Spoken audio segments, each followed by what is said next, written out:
आप सभी विद्यार्थियों का इस चैनल पर हार्दिक स्वागत है। इस टॉपिक में यूपी बोर्ड क्लास 12 यानी कक्षा 12 के इम्पॉर्टेंट जीव विज्ञान विषय जीव विज्ञान के मॉडल पेपर को बहुत ही आसान तरीके से आपको समझाया गया है।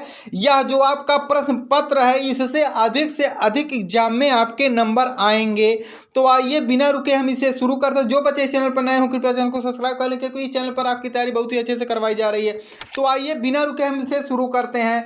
समय आप लोग जानते हैं 3 घंटा 15 मिनट और पूर्णांक आपका 70 नंबर का होगा। प्रारंभ के 15 मिनट परीक्षार्थियों को प्रश्न पत्र पढ़ने के लिए यह निर्देश आप अच्छे से पढ़ लेंगे। उसके बाद आपका विकल्प शुरू होता है। निम्नलिखित में से कौन सा भाग पुष्प नर जनन अंग का प्रतिनिधित्व करता है? मनुष्य में संतान का लिंग निर्धारण होता है तो कहां पर होता है?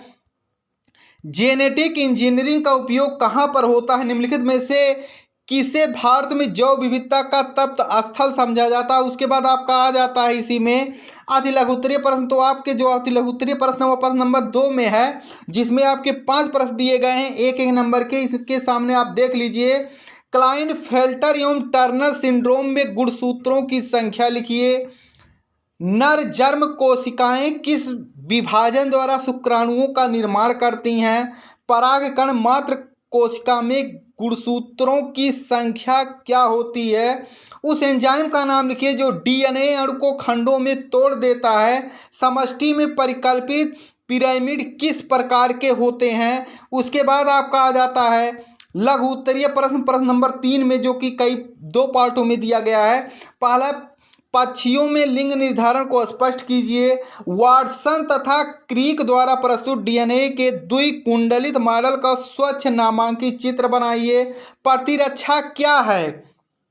आर्किड पौधा आम के पेड़ की शाखा पर उग्र आर्किड और आम के पेड़ के बीच पारस्परिक क्रिया को आप कैसे स्पष्ट करेंगे?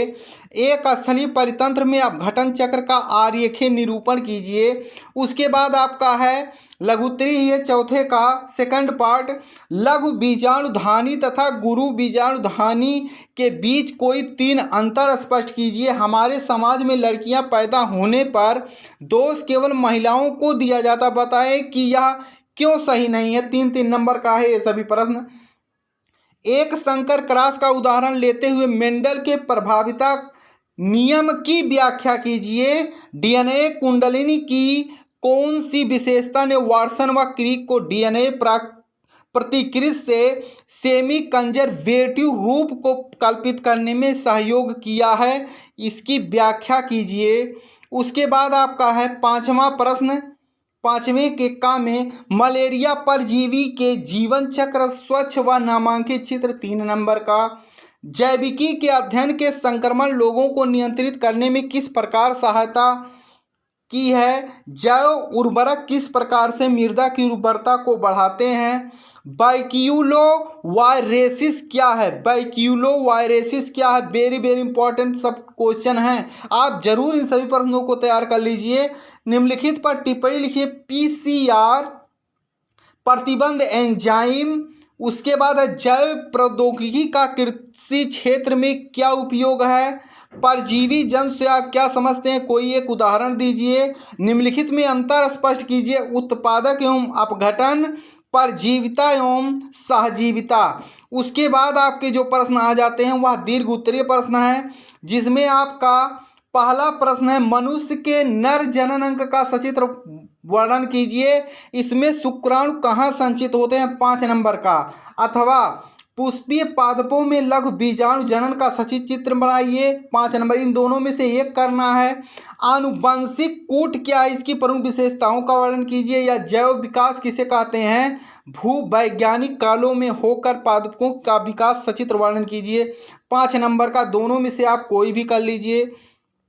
उसके बाद आपका अगला जो प्रश्न है, पादपों की जात विविधता 22% जंतुओं की 72% की अपेक्षा बहुत कम है। क्या कारण है कि जंतुओं को अधिक विविधता मिलती है? अथवा किसी भौगोलिक क्षेत्र में जाति क्षति के मुख्य कारण क्या हैं?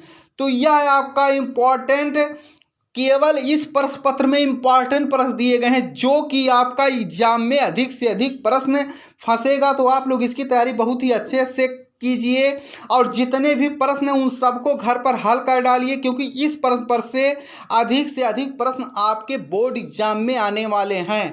तो वे विद्यार्थी जो अभी तक इम्पॉर्टेंट प्रश्नों की तैयारी नहीं कर पाए हैं तो इन सभी प्रश्नों को तैयारी कर लें, जिससे कि वह अधिक से अधिक अंक एग्जाम में पा सकें। आप सभी विद्यार्थियों का वीडियो देखने के लिए धन्यवाद।